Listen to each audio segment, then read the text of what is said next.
Some stories start with betrayal. Mine started with loyalty, the kind that makes you shrink yourself for someone else's happiness. Her name is Claire. We've been best friends since we were 12. Matching bracelets. Sleepovers. Secrets whispered in the dark when the world felt too loud. She was the first person who saw me. Not just for how I looked, but who I was. So when she fell in love, I cheered the loudest. Even when I didn't want to. His name is Jason. The first time she introduced us, we were 24. They just started dating, nothing serious yet. He shook my hand, and I swear, the world shifted. He was warm, charismatic, sharp-witted. The kind of person who looks you in the eye and makes you feel like no one else exists. But I ignored it. I had to. Because Claire was glowing, and I wouldn't be the reason she stopped. They got married 2 years later. I helped plan the wedding. Stood beside her in matching lavender. Fixed her veil when it slipped. Held her bouquet when her hands shook. I told her she was beautiful, because she was. And when Jason looked at her like she was the only person he'd ever love, I smiled. And stuffed my feelings so far down, I thought maybe they'd die there. But they didn't. They grew. Quietly. Secretly. In the space between what I wanted, and what I'd never allow myself to have. For years, I played my part. I was the funny third wheel. The dependable auntie to their dog. The one who showed up with wine and wisdom when Claire needed a venting session. Jason and I never crossed lines. But there were moments. Little ones. Too fast to prove, too heavy to forget. A laugh that lingered too long. A touch on the shoulder that burned too warm. A look that said nothing. And everything. Then came the night everything changed. Claire called me crying. They'd had a fight. Big. Ugly. "Can I stay at your place tonight?" she asked. Of course. She showed up in sweatpants and puffy eyes. Collapsed on my couch, mascara smudged. "He just doesn't listen anymore," she said. "I feel invisible." I wrapped her in a blanket. Told her she deserved better communication. But inside? My heart ached. Not just for her pain. But for the truth I couldn't say. That the man she loved, the one making her feel unseen, had never once made me feel invisible. Claire stayed 2 nights. By the third, Jason showed up at my door. I wasn't expecting him. "I'm here to talk to her," he said. "But she's not answering." He looked tired. More than tired, unraveled. I let him in. He stood in the hallway, eyes darting around like it hurt to breathe. "She thinks I don't care," he said, voice low. "But I do. I just don't know how to show it anymore." I didn't know what to say. So I just nodded. Then he looked at me. Not just looked, saw me. Like I was the only person in the room. "You always know what to say to her. How do you do it?" I swallowed. "Because I love her." He smiled faintly. "Yeah. I guess that's why I always felt safe with you, too." Too long. The pause between those words. Too long. I stepped back. Told him Claire wasn't home. He left. But something stayed. Something thick and unsaid, floating in the space between us. The next morning, Claire went home. They made up. Posted a photo that weekend, smiles, coffee mugs, and a caption that said, "Working through it, red heart." Everyone else believed it. But I had seen too much. Felt too much. And the worst part? I wasn't even sure if I was still hiding a crush. Or mourning the version of myself who used to be able to ignore it. 3 weeks later, it happened. I was out shopping when I bumped into Jason, alone. He smiled. Said he was picking up Claire's birthday gift. We walked a bit. Talked about work. Travel. Then he asked if I wanted to grab a quick coffee before heading out.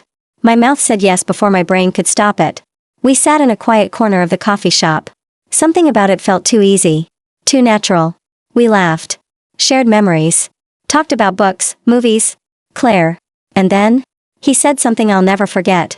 "You know, if things were different, if I'd met you first." He didn't finish. He didn't have to. My hands shook. My coffee sat untouched. I looked at him. And all I could say was, "Jason, don't." He looked down. Guilty. Then nodded. "You're right. I'm sorry. That wasn't fair." We left separately. But that sentence? It stayed. It echoed. If I'd met you first. Now, I can't sleep. Because I don't know what scares me more. That I might be in love with my best friend's husband? Or that he might feel the same way. And yesterday? Claire sent me a voice note. Said she had a surprise to tell me. "It's big. I need your reaction in person. I think it'll make you cry. Come over tomorrow. Please." I barely slept the night before. Every time I closed my eyes, I heard his voice again. If I'd met you first. And now Claire wanted me to come over. In person. For a surprise. She said it would make me cry. The irony? I'd already been crying for nights. But not for the reason she thought. When I got to their place, she greeted me at the door, barefoot, glowing, excited. "Oh my God, you look nervous," she laughed. "You said it was emotional," I deflected. "It is," she smiled. "The good kind. Come in." The apartment was warm. Candle-scented. Like love lived here. Or maybe, like someone desperately wanted it to look that way. Jason was there. Standing in the kitchen, arranging drinks. Our eyes met for a split second. He gave me a small nod. Neutral. Controlled. But I felt the tension like static in the air. Claire didn't notice. She was too busy bouncing with excitement. "Sit. Sit. I want to do this right." She handed me a little white box wrapped with a gold ribbon. My heart beat faster. I had no idea why. Inside was a card. Handwritten. "You've always been my sister, my rock, my heart." I kept reading. Her voice started narrating behind me.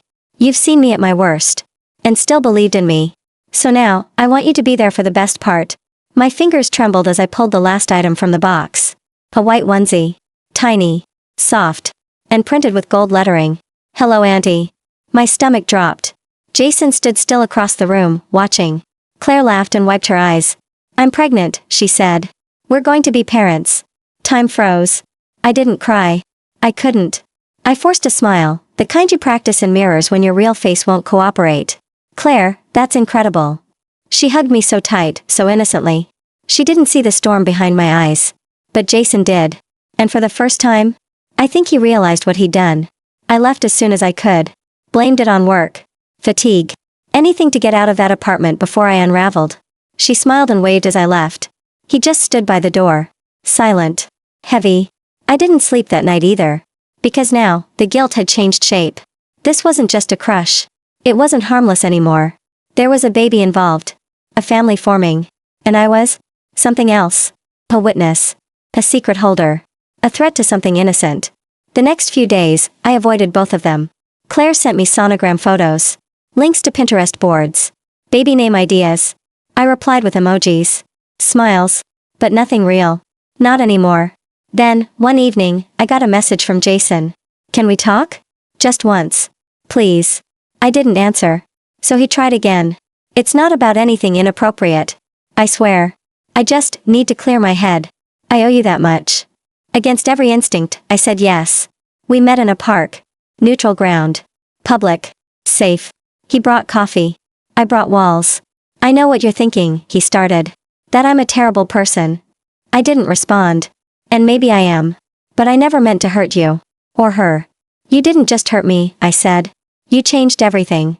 He nodded. "I know. And I'm sorry. That comment, the one I made at the cafe, it was stupid." "It wasn't stupid," I whispered. "It was honest. And that's what makes it worse." He looked down. "She's so happy right now. She thinks we're okay. That everything's fine. Isn't it?" I asked. He hesitated. "It's complicated. I'm trying. Trying to love her? Trying to feel what I used to." That sentence shattered something in me. Because while Claire was planning a nursery, he was planning his escape, emotionally, if not physically.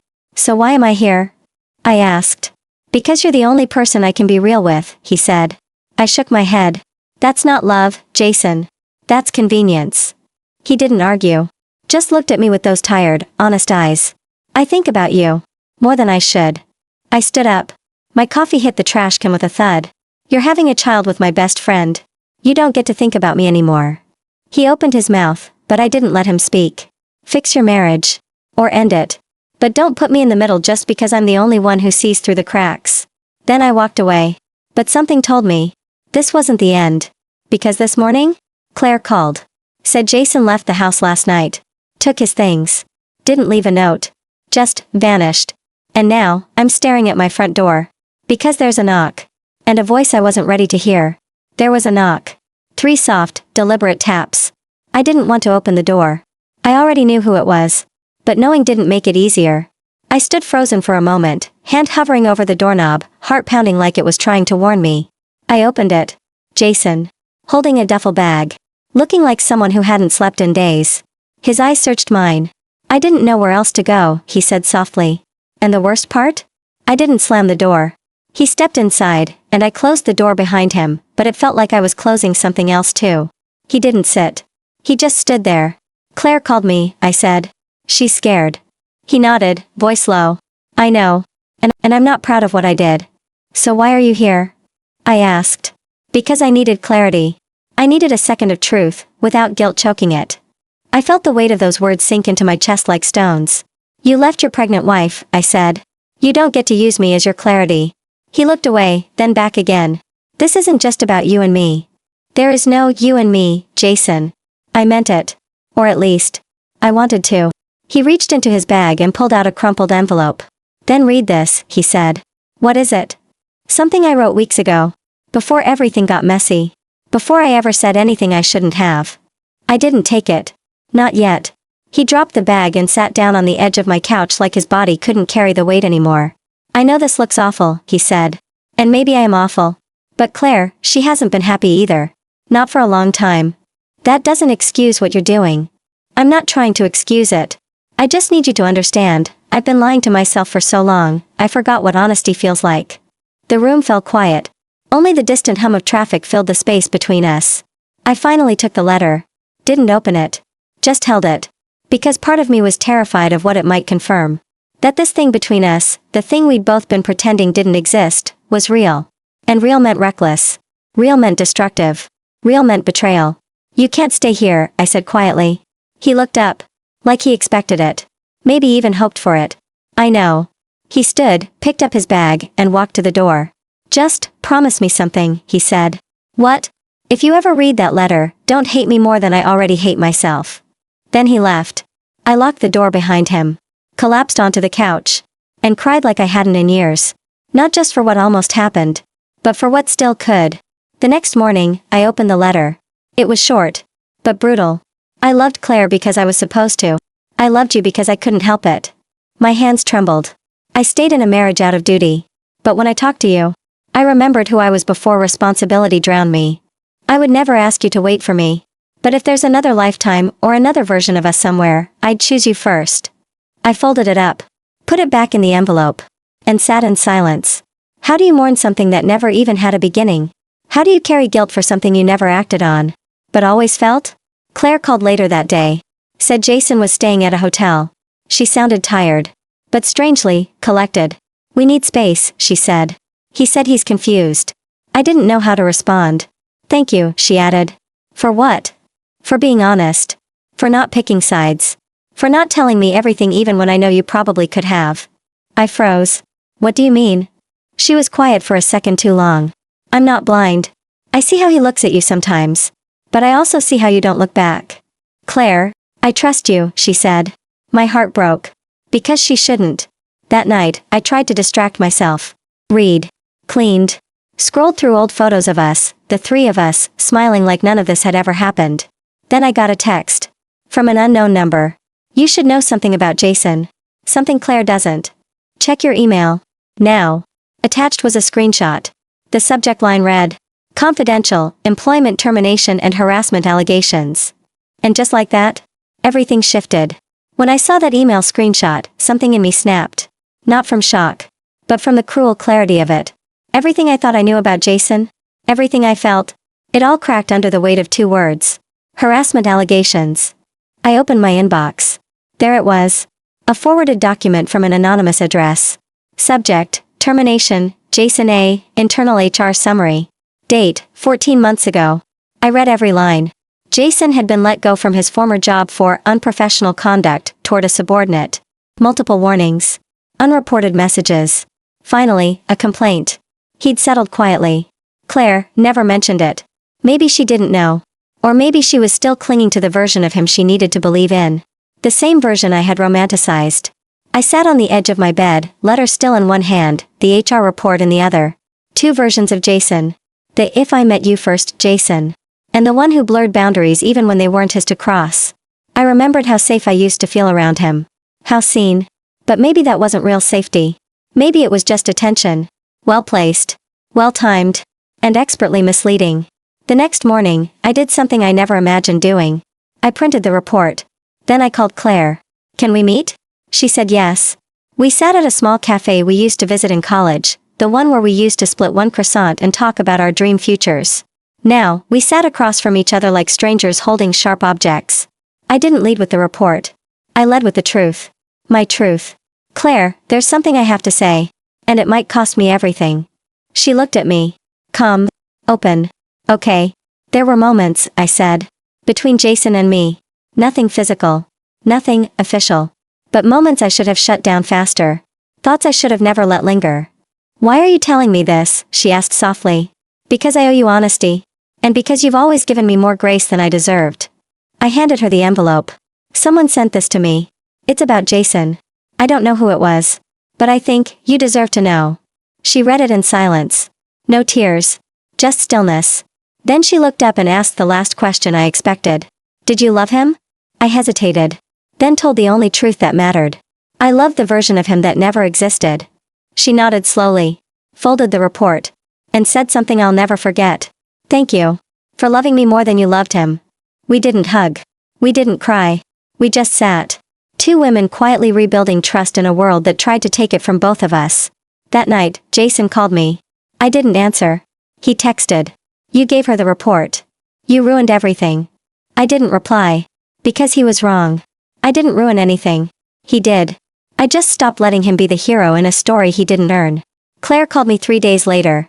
She told me she was leaving him. Not because of me. But because she finally saw him. I think I knew all along, she said. But sometimes, we protect the lies that helped us survive. I don't know what the future holds.